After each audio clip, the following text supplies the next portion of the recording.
So, how's everything going? Ah, love to hear it. On a reçu une amende.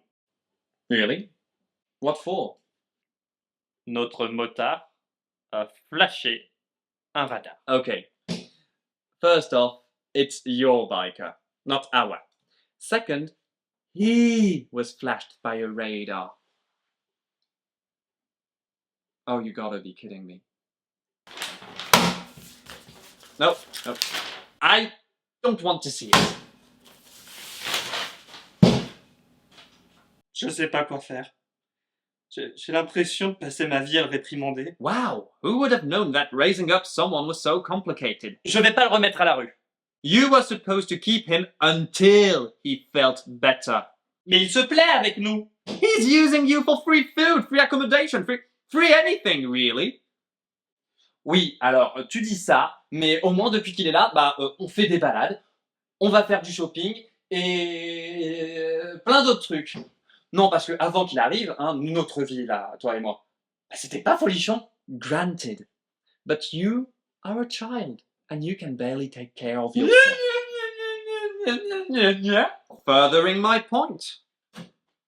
Look, you're stressed enough as it is. Je ne suis pas stressé. À la limite, c'est cette conversation qui me stresse. Yeah, I noticed.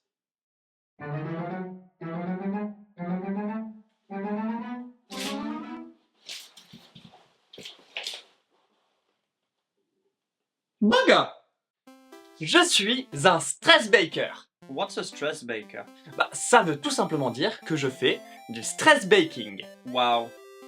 You have so much in common with your answer. Comment ça? You're both disappointing.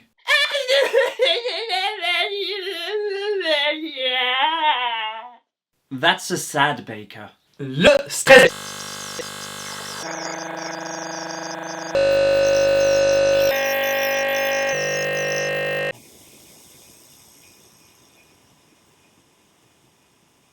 Le stress baking, c'est l'acte d'ouvrir les soupapes de son cerveau et de laisser évacuer le stress à travers la pâtisserie. En fait, pour moi, la pâtisserie, c'est juste un super moyen d'éteindre mon cerveau et de profiter.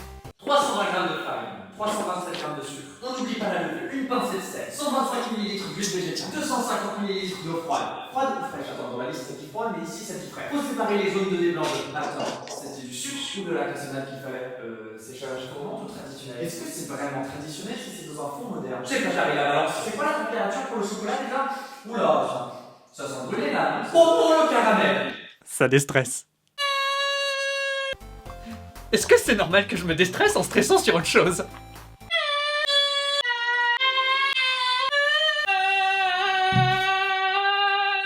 Non, mais en vrai, ça va, c'est pas si stressant. À la limite, là où ça devient la panique, c'est quand c'est une nouvelle recette. Alors il faut un bol, oui, batteur électrique, balance nucléaire, ouais. Ah, alors ça il en fallait pas, mais oh, ça peut marcher. Hein. Et même là, je trouve que c'est pas si gênant parce que, le fait de rien faire d'autre pendant 1, 2, 3, 4, voire 5 heures parfois, c'est ça qui va me déstresser. Et puis en plus, à la fin, t'as un gâteau. Et ça, c'est cool. Did you confuse the sugar and the salt again? Qui stocke son sel dans des jarres? Et pourtant, de ce que j'ai compris, il y a pas mal de gens qui appréhendent la pâtisserie. Et pourtant, tout le monde, presque, cuisine. Du coup, c'est quoi la différence? La cuisine, c'est avant tout de l'art vivant. Tu utilises les éléments de la nature pour embraser tes papilles gustatives. Il y a du savoir, certes, mais c'est avant tout de la passion et de la vie. C'est beaucoup moins impressionnant que ce que je pensais. Alors que la pâtisserie, C'est bon. Maintenant, il me faut quoi? Le bicarbonate. 11 grammes de bicarbonate. Ça, c'est... Est-ce que j'ai taré la balance?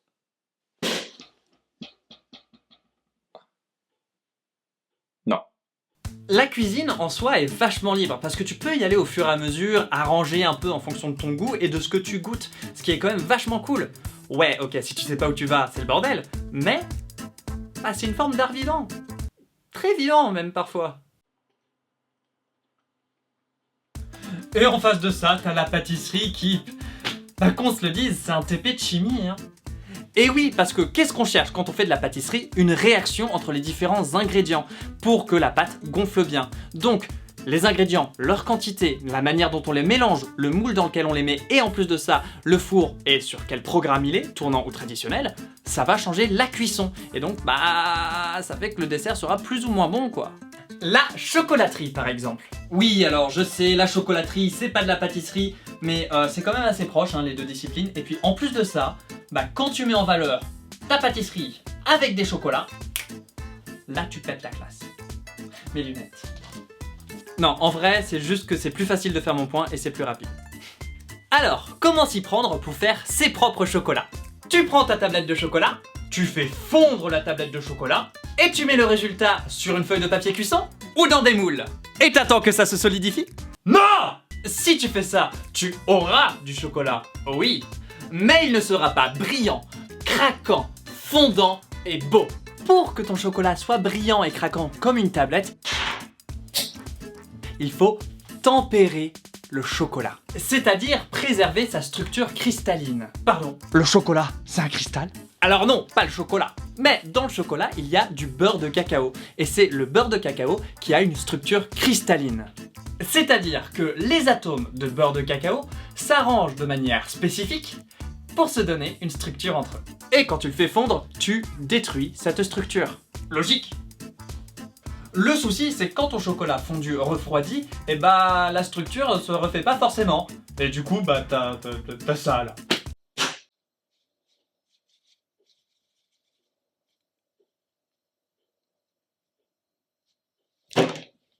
Donc, pour avoir du beau chocolat, il faut le tempérer.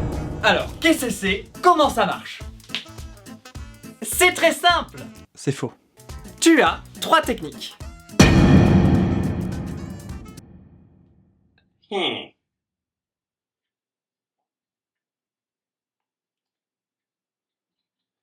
Tu dois faire fondre ton chocolat en respectant une courbe de température précise. Et en général, quand vous le faites à la main, il faut le faire au bain-marie. Je comprends pas. Vous noterez par ailleurs que, en fonction du type de chocolat, eh bien, les températures sont pas les mêmes. Sinon, c'est pas drôle. Oh. Donc, une fois que vous avez fait fondre votre chocolat sans dépasser la température, il faut le laisser refroidir. Donc là, vous le sortez, et puis soit vous le laissez à l'air libre, soit vous le mettez au-dessus d'un récipient avec des glaçons, tout ça, sans mettre de l'eau à l'intérieur, sinon ça foire tout, hein. Vous laissez refroidir, mais pas trop. Et oui, parce qu'il y a une autre température à respecter. Et une fois que vous avez atteint cette deuxième température, il faut remettre le chocolat au bain-marie. Peut-être c'est parce que je m'appelle pas Marie. Et le refaire chauffer pour atteindre une troisième température. Et là, normalement, bah c'est bon, et tu peux faire ce que tu veux. Technique numéro 2, l'ensemencement. L'ensemencement. L'ensemencement. Je sais le dire. Tu fais fondre ton chocolat au bain-marie. Jamais 304. Et une fois que ton chocolat a bien fondu, tu le laisses refroidir. Et pendant qu'il refroidit, tu as une fenêtre de tir petite où tu peux jeter la graine. C'est-à-dire que vous allez mettre dans votre chocolat fondu soit du beurre de cacao ou du chocolat tout court. Et en fait, ça va montrer l'exemple au beurre de cacao qui a déjà fondu. Et donc, il va savoir comment se reconstruire parce qu'il a l'exemple. Vous noterez par ailleurs que si vous utilisez du beurre de cacao ou du chocolat, les températures sont pas les mêmes.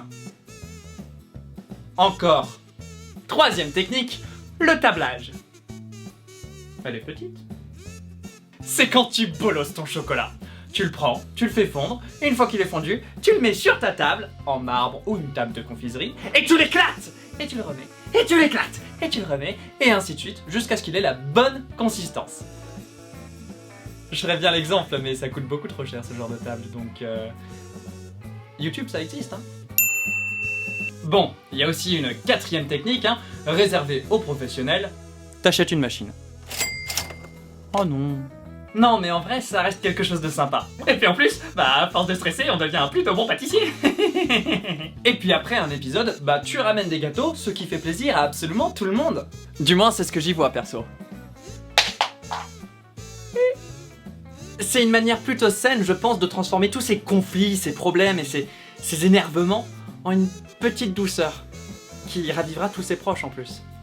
The numbers are still in the gutter, so if you want this to work, you need to do better. Otherwise, this ain't going nowhere. Also, you didn't pay the fine, and so the majoration went through and it tripled. Yay! You also need to bring your pet biker to the workshop. Again. You need to clean the house. We just received your grades, and well, they're terrible. Like you. Other than that, remember to feel as if you are a disappointment who will never amount to anything, because that's the case. And yeah, feel bad. Just so you know.